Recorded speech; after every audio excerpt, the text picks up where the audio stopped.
Hello everyone, welcome back to my channel. Thank you very much. In today's video, I would like to respond to my very good friend Zaid Ibrahim's comment that he thinks that PAS should be the government because it is incorruptible. And also that PAS seems to be the best party for Malaysia. Now, uh, with regards to Zaid Ibrahim, I have known him for a few years. And for me, he is one of the most important Malay political leaders. He represents a Malay that is like Tun Mahathir and even myself, who can express their view, articulate their view clearly away from cultural norms as well as other so-called religious conservatism. And with that, Zaid Ibrahim represents a very important personality in Malaysian politics, particularly with Malays. However, he does not seem to be very popular among many political parties because of his unique way of looking at things. I think there are a lot of people like that. I think Tun Dr. Mahathir was also not liked by UMNO people because of his what we call liberal ways of looking at the Malay situation. Same thing with myself, and this is not something that is unusual. And so for me, Zaid Ibrahim still represents a very important figure in Malaysian politics.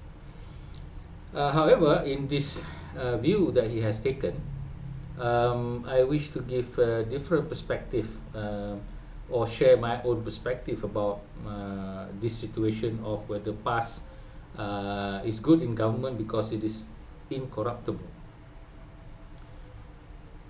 Now, I am not sure about the history of Zaid Ibrahim with Parti Islam Malaysia, but I would like to tell the people that I was a member for 30 years in Parti Islam Malaysia, and I was there in the thick of the Reformasi movement, and I have always maintained that Reformasi movement that freed Anwar Ibrahim was because of Parti Islam Malaysia. So during that early days, for me, I was educated in the Islamic reform, and I'm not sure if Zaid Ibrahim was also educated in that way, but I don't think so. And so I have a different life experience with PAS and also the Islamic reform, which gives me a unique perspective about how to look at this question of whether PAS is an incorruptible government.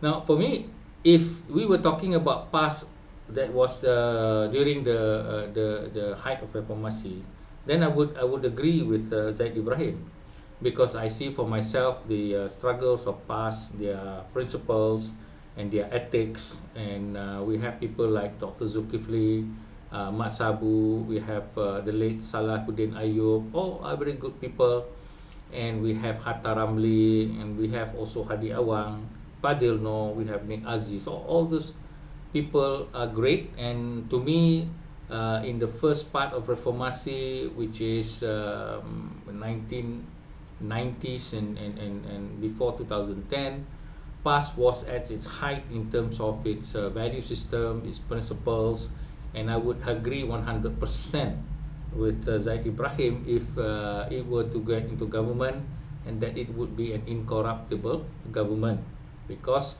it believes in the idea that God or Allah watches your every move, and that everything you do is an ibadah or worship that will then transform into a pure way of looking at the governance of people regardless of race or religion.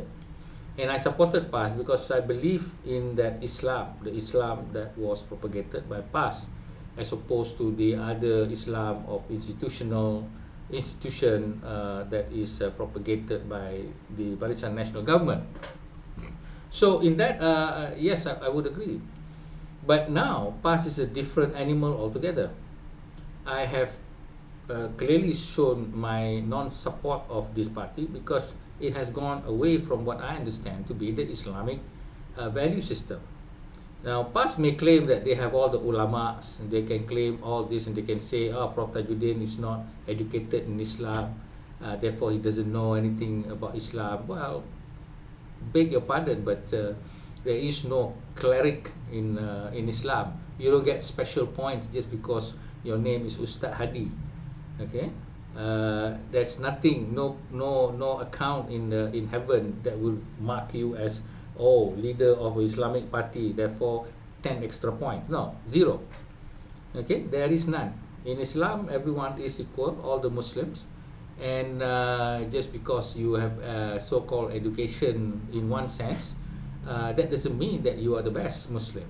No, but the best Muslims are the ones that have a pure heart, a person that treats everyone in an equal fashion, and be humble, and also not to be insulting. So many characters that are quite universal in that respect.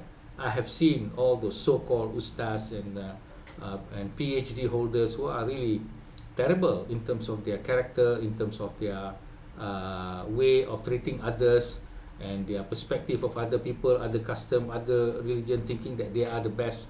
I don't think so that is the way that Islam's look. Now, of course, most Malays are being educated in the sense that unless you can speak Arabic and have gone through religious school, then you can talk about religion, but they don't understand that there's a whole knowledge of religion that is very big. For instance, we look at this Iran and Israel war.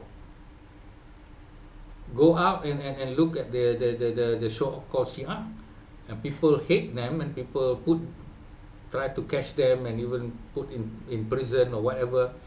But now they are supporting Iran, as I had supported Iran during the Iranian Revolution.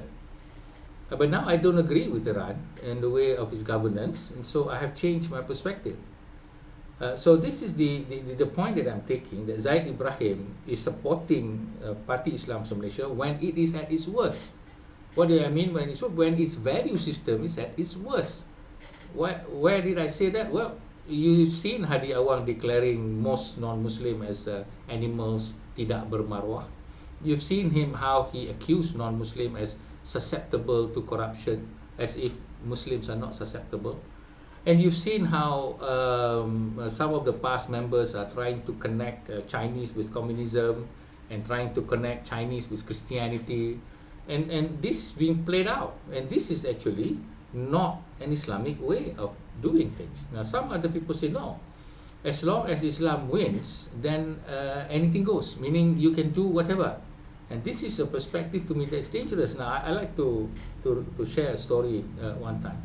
The Prophet Muhammad was persecuted by the Quraysh, and they said many things about him, and they taunt him, and they insulted him so many different ways.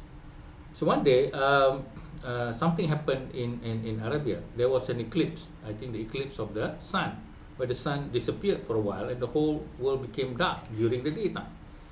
Now, at that time, one of the Prophet's children had died. And so some of the Muslims said, see, you insulted our Prophet, God had taken away the sun. And so many of the non-believers began to start believing in Islam, and they all collected and went to the Prophet's house. And when they asked the Prophet Muhammad, he said, is this true, that because we insult you and your God has actually taken away the sun? And the Prophet could have kept quiet, or would have agreed and say, yeah, see what happened? Then everybody would become Muslim. But what did the Prophet do? The Prophet actually said, no, it has nothing to do with the death of my children or my child. It has nothing to do with anything. It's just one of the signs of God. So he's actually relating to the idea of a scientific naturalness, but of course people don't know science at that time. So he's just saying that this is part and parcel of God's creation. Okay, so it has nothing to do with him, in the sense that him being insulted and all that. So people did not turn to become Muslim. And by that story, I know that many people want Islam to win, but you cannot win at any cost, and this is not the right way. Although in wartime, and then there are different things. I'm not well versed in in the what we call the art of war and the values and the rules that is supposed to be. But there are some things that the Prophet had said, that don't kill old people, don't kill people who are in their religious household worship, don't destroy trees that bear fruit. There are a lot of this that the Prophet had given out. Now some people say now we can disregard all that, because as long as we win, then that is all that matters. Now, to me, to win at all costs, and I don't think that that is something of the teaching of Islam, and that's why I said Zaid Ibrahim is misunderstanding the past, which is in the original ones, and the ones that are in the present time. For me, the past in the present time is vastly different than the past of the older times. The past in the older time, as I said, supported Reformasi, cared about Anwar Ibrahim, when many non-Muslim Malaysian don't care about what happened to Anwar Ibrahim, and they carried the banner before Bersih and all the other NGOs and people that are making YouTubes now are becoming famous for criticizing the government. They were never part of the first 10 years of Reformasi. I was there. I'm not sure Zaid Ibrahim was there. Okay, so Zaid Ibrahim was in UMNO, and UMNO has their own authority to protect. So that's why I said that the Zaid Ibrahim is talking about a past that is the worst that it has been in so many years. But strangely, the past that is the worst is the one that is the most popular. So what does that tell you? It tells us about the characters of the present leadership, but it also tells us about the characters of the Malays and the Muslims. So I think it was the Confucius that once said that who is this leader? Some people say, oh, this is a great leader, many people support him. And the Confucius say, I think that well, it doesn't mean that he's a great leader. We have to see who is supporting him. If those who support him are people who are bad characters, then this is not a good leader. So it goes both ways, that you have bad leaders, but you also have supporters who doesn't understand what Malaysia stands for, and what Islam actually stands for. What PAS is doing is actually using the UMNO old tactic of frightening the Malays against the non-Malays, of making the ghost of Christianization, the ghost of communism and all that, in order to gain popular support. And so I think this is not a right party to be governing Malaysia. It could be a good party to govern Kelantan and keep them under the tempurung.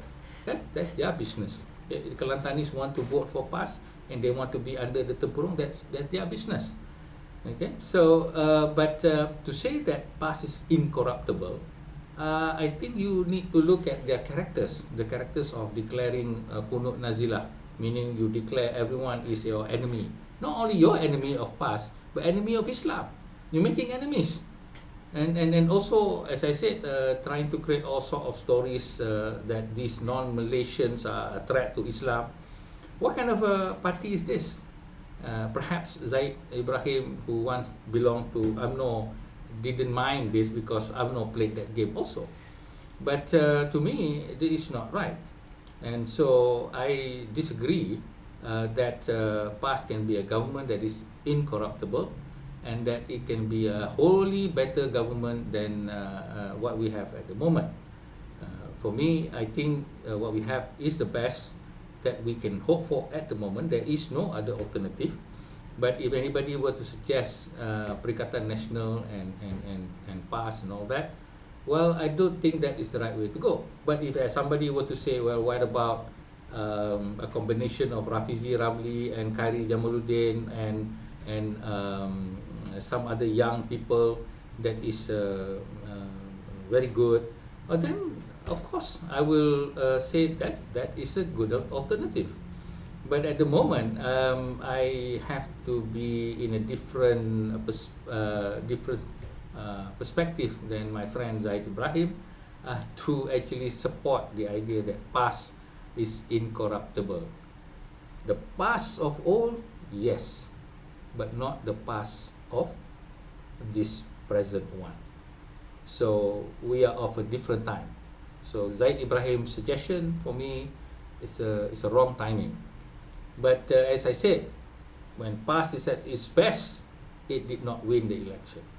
But when it is at its worst in terms of values, principles, and practices, then it is at its best. So the thing cuts both ways.